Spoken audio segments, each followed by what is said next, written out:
Muchas veces pues, hemos perdonado a los demás, hemos aceptado que Dios no tiene la culpa de nada, pero seguimos reprochándonos, seguimos con la autoestima por los suelos, seguimos con un espíritu de culpa inadecuado, tremendo, y eso nos impide salir. Es importantísimo perdonarse, importantísimo, porque el Señor nos dijo: amarás al prójimo como a ti mismo o como a ti misma. Si tú no te quieres como Dios te ama, si tú no te aceptas con tus virtudes y tus limitaciones, no puedes querer a los demás. ¿Cuántas veces uno pues, ve que hablas con alguien y está tan metido en su dolor que es que no escucha? Dice: aquí está todo el pescado vendido. Esta persona no es capaz de empatizar porque está absorbido por su dolor. Hay que perdonar. Y pasamos a las otras 3 puertas que el interesado no ha abierto, que son los maleficios recibidos. ¿Qué culpa tengo yo de que me hayan maldecido? Las heridas de seno materno y las ataduras ancestrales. Los maleficios. Este es un punto importante que hay que superar con la oración. Hay diversos tipos de maleficios, lo que se llama maleficios de brujería, de magia negra, que es para hacer daño a una persona, un amarre, que es para obtener su amor, o para romper un matrimonio, romper una relación afectiva, un entierro, que es para arruinarlo en el orden material, un vudú, que es para perturbarlo en su persona, en su cuerpo, un hechizo de muerte, que para que la persona muera. Ahí, en todos esos maleficios, pues hay que romperlos con la oración. Yo recuerdo un caso de una persona que vomitó una masa tamaño calabacín de barro, una persona que descubrió que estaba poseída porque en una oración, en una misa, estaban haciendo sanación por los enfermos, empezó a sentirse mal, fue corriendo al cuarto de baño y cuando se acercaba se cruzó con un sacerdote y le dijo: ayúdeme, y entonces pues vomitó un montón de ranas vivas, ranas pequeñitas vivas. Hay muchas maneras también de maldecir y en eso tenemos que tener cuidado. ¿Cuántas veces hablamos mal de alguien, le deseamos el mal, ojalá tal, te va a pasar tal cosa? Eso es un maleficio. Hay que retirar, hay que tener mucho cuidado con lo que se dice, porque podemos estar autorizando a los demonios a dañar a esas personas. Para combatir estos ataques por medio de maleficios, ayuda mucho el empleo de los sacramentales. Los sacramentales exorcísticos principales son el agua, la sal, el aceite y el incienso, debidamente exorcizados. Lo puede hacer cualquier diácono o cualquier sacerdote. No hace falta ser exorcista para hacer esa bendición, para realizar ese sacramental. El agua y la sal, ¿para qué sirven? Sirven para ahuyentar los ataques maléficos. Santa Teresa de Jesús decía que no hay cosa de la que huyan más los demonios que del agua bendita, del agua exorcizada, ¿no? La sal, lo mismo, también sirve para ahuyentar. Yo me acuerdo, una hermana mía, cada vez que me encontraba con ella para ayudarme en el ministerio exorcístico, pues solían robarle el bolso, hasta que puso una bolsita de sal exorcizada y se acabaron los ataques de ese tipo. Pues a veces, cuando una persona tiene pesadillas raras, pues conviene hacerse la señal de la cruz con agua, echar una gotita en la almohada antes de acostarse. El aceite exorcizado es para sanar, y para sanar todo tipo de enfermedades o de influencias maléficas, que uno pues se siente muy abatido, que tiene dolores de cabeza y que sospecha que tienen que ver con el maligno, etc. Bueno, el aceite, mano de santo, para esa sanación. Y se pueden emplear para condimentar los alimentos, se pueden consumir y son muy sanadores. Y las personas que están siendo atacadas conviene que recurran a esos sacramentales. A veces, para detectar si hay un maleficio en la casa o las personas que están en esa casa, conviene mezclar los 3 sacramentales. Se pone en un recipiente un poquito de agua exorcizada, con un poquito de sal exorcizada y un chorrencito de aceite. Muchas veces desaparece en muy poco tiempo, el agua se evapora asombrosamente, se llenan las paredes de sal, dice, pues si yo no he echado tanta sal, y aparece en el fondo unas figuras con el aceite. Yo me he encontrado figuras de un perro rabioso, es el maleficio de muerte, de destrucción.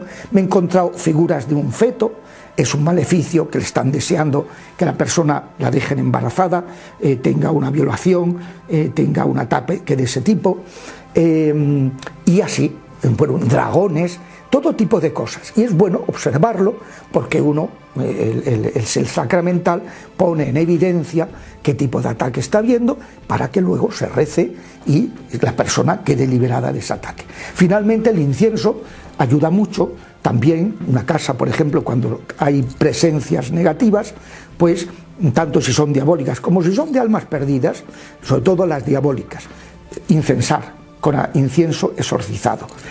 Se hace la bendición de la casa y se inciensa, y eso libera muchísimo, muchísimo la casa de ese tipo de presencia. Digo que las almas perdidas no, porque las almas perdidas, tanto el agua bendita como el incienso exorcizado, les ayuda y no se van.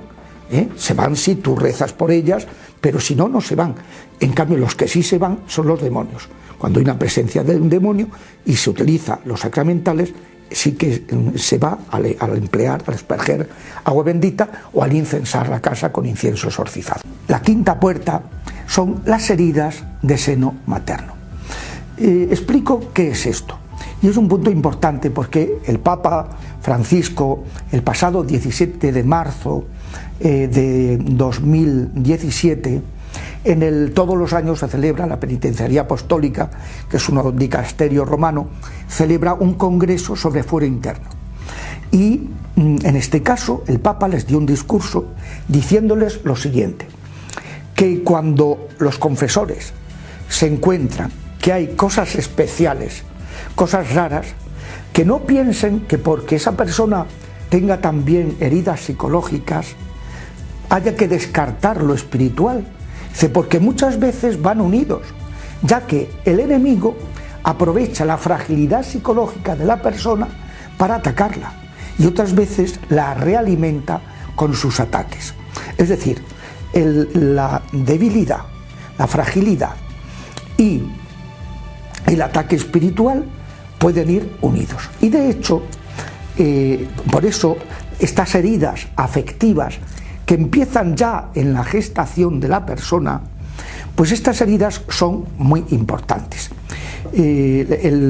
Uno de los grandes problemas de nuestra cultura es Descartes, el cogito ergo sum. Pienso luego existo. Eso es lo más falso que se puede decir.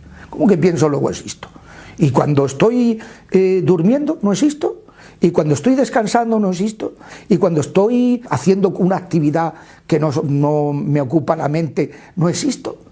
El cerebro, la actividad cerebral, es una mínima parte de la persona. Hay otras dimensiones, como es la afectividad, que son importantísimas y que no se pueden marginar.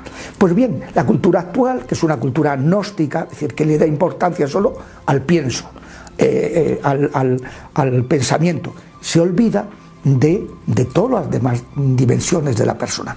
Y esto ha hecho un daño tremendo.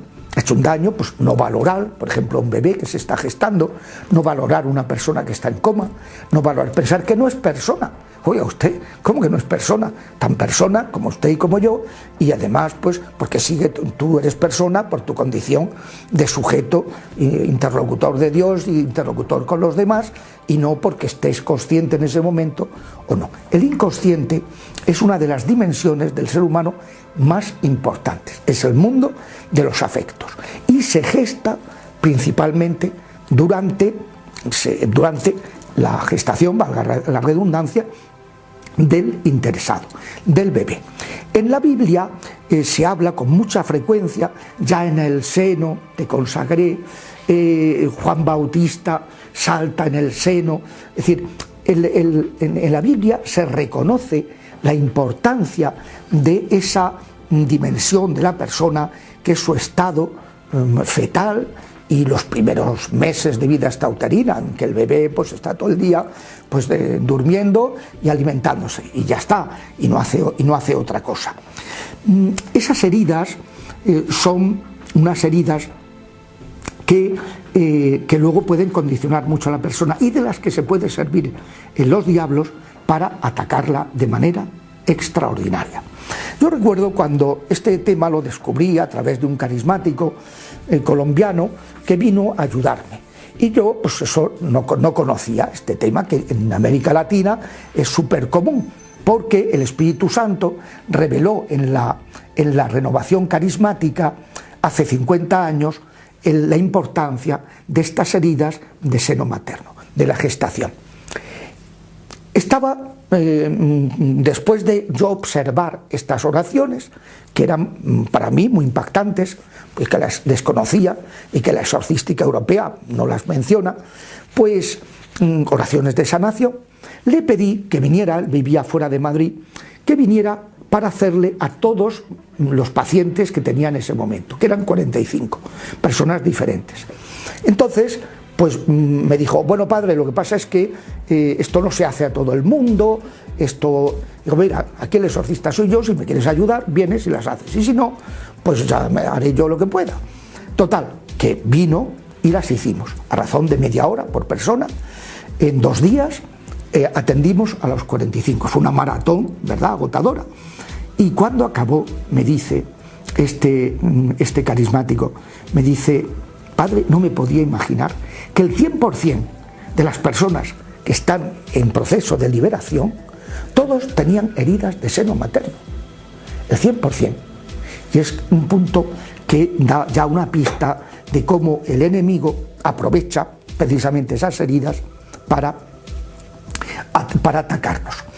Hay una actividad humana importantísima en la que el bebé se está enterando absolutamente de todo, pero no de manera racional, sino neurohormonalmente, que es una actividad completamente distinta. Ahora los neurólogos pediátricos están dándole muchísima importancia a estas heridas de seno materno, etc.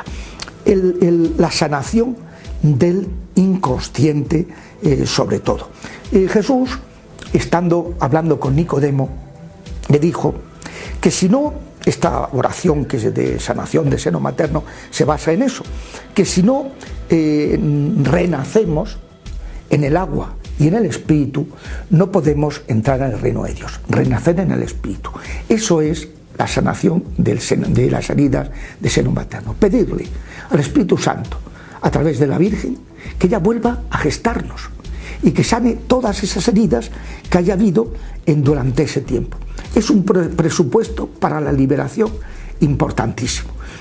Y es que pues estas heridas hacen mucho, tienen mucha importancia para la persona. Hay que hacer oración de sanación en que se va mes por mes, los primeros 15 días del embarazo, cuando todavía nadie sabe que está embarazada, el momento de la concepción, que a veces ha sido una concepción inadecuada, o el momento del conocimiento de la noticia, en que se produce una perturbación en la familia, las heridas de ese primer y segundo mes, las heridas del tercer mes, que es cuando se configura el sexo cerebral, y que si la familia quiere un varoncito y es una niña, pues queda ya herida en su identidad sexual, las heridas del cuarto y quinto mes, de zozobra, de inseguridad, de miedo, de rechazo a una vida extrauterina, de espíritu de muerte, de opción no por la vida, madres que se han sentido abandonadas o maltratadas,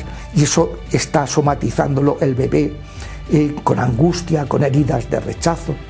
El momento del nacimiento, que haya habido alguna brujería durante el embarazo, todo eso hay que sanarlo y hay que ponerlo en manos de la Virgen, para ella, con la acción de su esposo, el Espíritu Santo, vaya sanando a la persona que tiene estas heridas.